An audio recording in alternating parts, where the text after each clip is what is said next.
Olá! Bom, vamos direto ao ponto. Pensa só numa carta de emprego onde o candidato diz que é mestre em projetar tanques, canhões e pontes. E aí, quase como uma observação no final, ele adiciona: Ah, e também sei pintar. Pois é, esse candidato era Leonardo da Vinci. E aqui a gente vai entender como a mente por trás da Mona Lisa era, na verdade, a mente que estava inventando o futuro.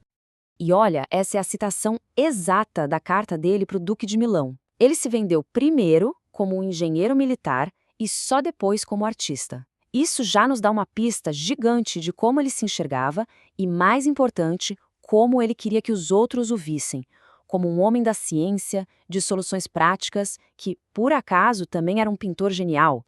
Então fica a pergunta, né? Quem era o Leonardo de verdade? Um artista que gostava de engenharia ou um engenheiro com um talento absurdo para a arte? A verdade é que não dá para separar. Ele era as duas coisas ao mesmo tempo. A genialidade dele estava justamente nessa mistura. Vamos voltar para essa carta.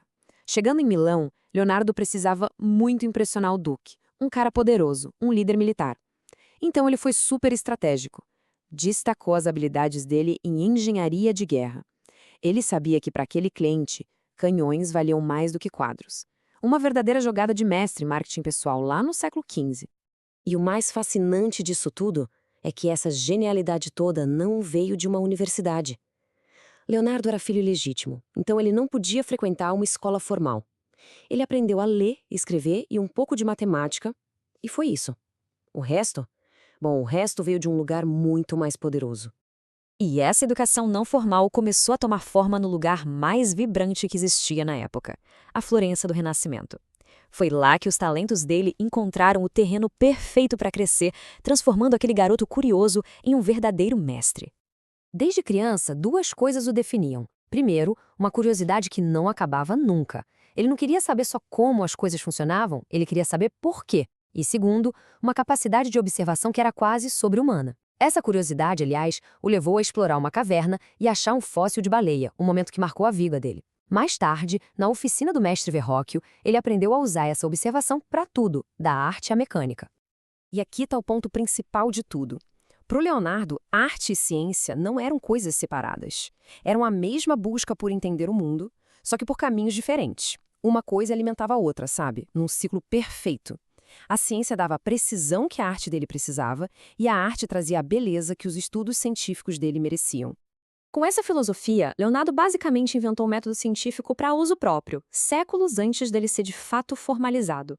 O processo era sempre o mesmo. Ele começava com uma pergunta, observava o mundo real para achar pistas, fazia 1000 experimentos para testar suas ideias e não parava até conseguir provar a resposta. E ele aplicava esse rigor a absolutamente tudo na vida. E a prova disso tudo está no maior tesouro que ele deixou para a gente. E não são as pinturas, são os cadernos dele. Eles são a janela mais clara que a gente tem para dentro de uma das mentes mais brilhantes que já pisou na Terra. Olha só esse número, mais de 7.000 páginas das anotações dele sobreviveram até hoje. E o mais impressionante é que acreditam que isso é só um quarto de tudo que ele produziu.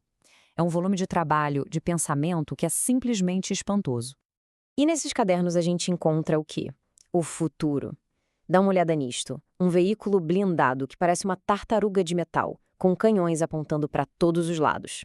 É basicamente o primeiro projeto de um tanque de guerra da história, quase 450 anos antes deles existirem de verdade. Ele também era completamente obcecado pela ideia de voar. Passou décadas estudando o voo dos pássaros, e isso o levou a projetar várias máquinas voadoras. A mais famosa de todas é o parafuso aéreo, um conceito que, na prática, é o bisavô do helicóptero moderno. E ele não olhava só para o céu, não. Quando passou por Veneza, ele projetou um traje de mergulho completinho, com tubos de respiração e até um saquinho para o mergulhador se aliviar. O plano era que soldados pudessem atacar navios inimigos por baixo d'água, uma ideia inacreditável para a época. Certo.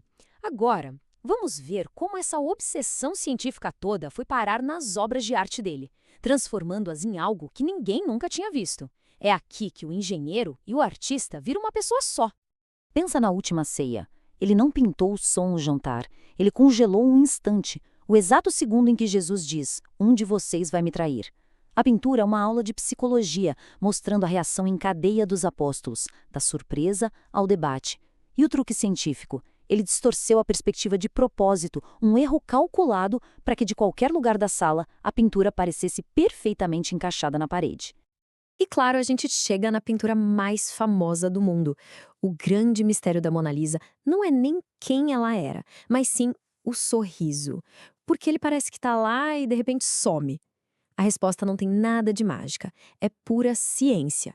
Leonardo usou o que ele sabia sobre ótica. Quando a gente olha direto para a boca dela, nossa visão central pega os detalhes e a gente vê o sorriso. Mas, quando a gente olha para o lado, para o resto do quadro, nossa visão periférica, que é ótima para captar sombras, entra em ação. As sombras nos cantos da boca se destacam e o sorriso meio que desaparece. É uma ilusão de ótica genial. Mas a vida de Leonardo não foi feita só de estudos e pinturas, claro. Os últimos anos dele foram marcados por uma rivalidade histórica e a sua mudança para a França, onde ele passaria o resto dos seus dias. O grande rival dele era Michelangelo. E eles eram o oposto um do outro em tudo. Leonardo era elegante, sociável, calmo. Já o Michelangelo era desleixado, meio paranoico e super intenso. A animosidade entre os dois era famosa em Florença. E eles viviam competindo, cada um representando um jeito diferente de ser um gênio do Renascimento. Depois de passar a vida inteira enchendo cadernos com as ideias mais profundas sobre o universo, a última anotação de Leonardo é a coisa mais humana que se pode imaginar. No meio de um estudo complexo de geometria, ele simplesmente parou e escreveu etc., porque a sopa está esfriando. É um lembrete de que até o maior gênio do mundo precisa parar para jantar. Então, o que a gente pode tirar de uma vida tão fora da curva? A lição final de Leonardo talvez nos leve de volta para a infância dele, para aquela história da caverna que ele encontrou num passeio. Ele mesmo descreveu perfeitamente o dilema que guiou a vida dele. De um lado, o medo do desconhecido, daquela caverna escura. Do outro, uma vontade gigante de descobrir se existia alguma maravilha escondida lá dentro. A vida inteira, ele escolheu a curiosidade. Ele entrou em todas as cavernas que encontrou, fossem elas da arte ou da ciência. E essa é a questão que ele deixa no ar pra gente. O verdadeiro legado de Leonardo não está só nas pinturas ou nas invenções. É a prova de que a curiosidade é a ferramenta mais poderosa que existe para iluminar a escuridão e descobrir o que é extraordinário. Fica a pergunta: que maravilhas será que nos aguardam quando a gente escolhe a curiosidade em vez do medo?